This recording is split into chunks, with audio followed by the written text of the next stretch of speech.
Chers téléspectateurs, bonsoir.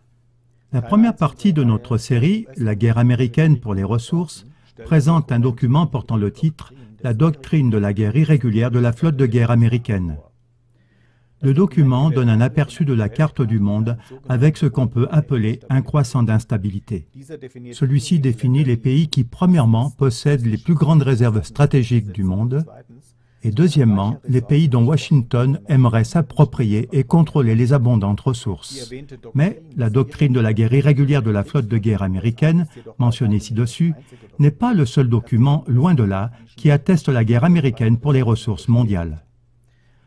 Le dénommé « Projet pour le nouveau siècle américain », en abrégé PNAC, un laboratoire d'idées néoconservateurs américains, dénonce aussi les buts américains.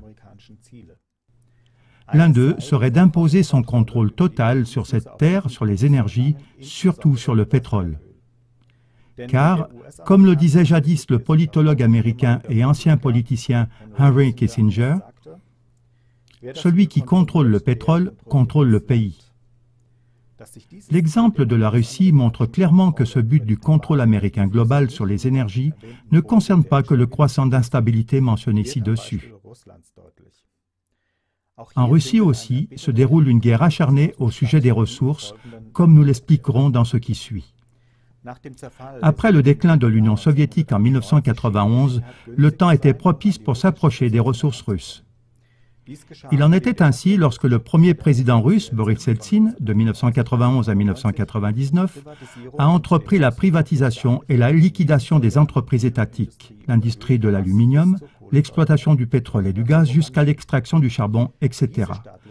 Ce sont les riches oligarques russes, ceux qui y coopèrent encore aujourd'hui avec les forces financières et économiques occidentales, qui ont accaparé à bas prix ces entreprises étatiques. Cela a permis aux entreprises occidentales sous M. Eltsine d'extraire du pétrole et du gaz russe et de les acheminer par des pipelines occidentaux en Europe.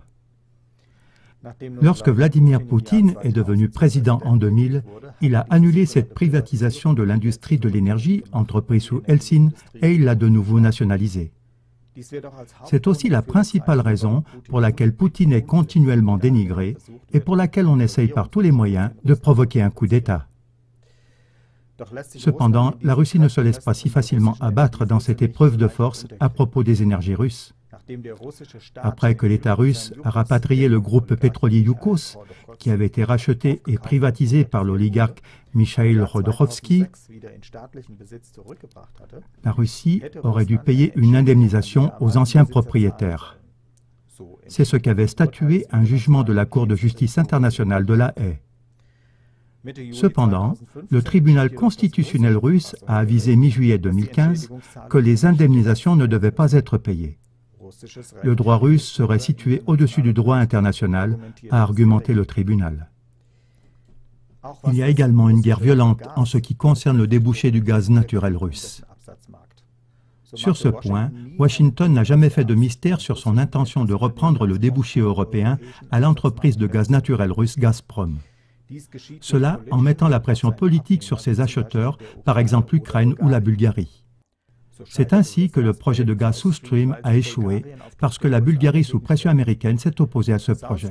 South Stream devrait transporter du gaz russe en Europe sans passer par l'Ukraine. Suite à cela, le président russe Vladimir Poutine a annoncé une déviation gréco-macédonienne, le projet nommé Turkish Stream. Le pipeline doit être posé depuis la Russie sur le fond de la mer Noire, en passant par la Turquie et jusqu'en Grèce. De là, le gaz doit aller par un centre de distribution en Macédoine, en Serbie et en Hongrie. La Maison-Blanche essaye maintenant toutefois d'influencer ces pays qui coopèrent étroitement avec Gazprom pour empêcher le projet Turkish Stream. Début mai 2015, le ministre grec de la réforme structurelle a dit que le délégué à l'énergie du ministère des Affaires étrangères américain avait déclaré, lors d'une rencontre, que les Américains n'accepteront pas le projet Turkish Stream. Et on a aussi offert une alternative aux Grecs s'ils se désengagent du projet Turkish Stream. Dans ce cas, ils auraient de meilleures chances de surmonter leur crise et de trouver des investisseurs occidentaux.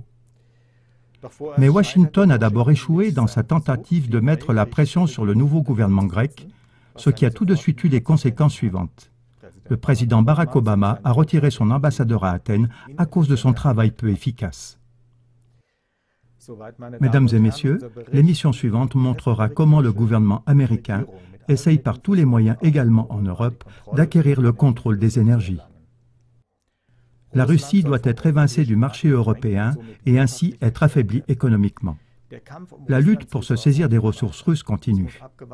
Nous verrons bien jusqu'où le gouvernement américain ira cette fois-ci pour provoquer un changement de régime en Russie. Comme nous l'avons relaté dans plusieurs émissions, beaucoup de choses font craindre un conflit militaire avec la Russie.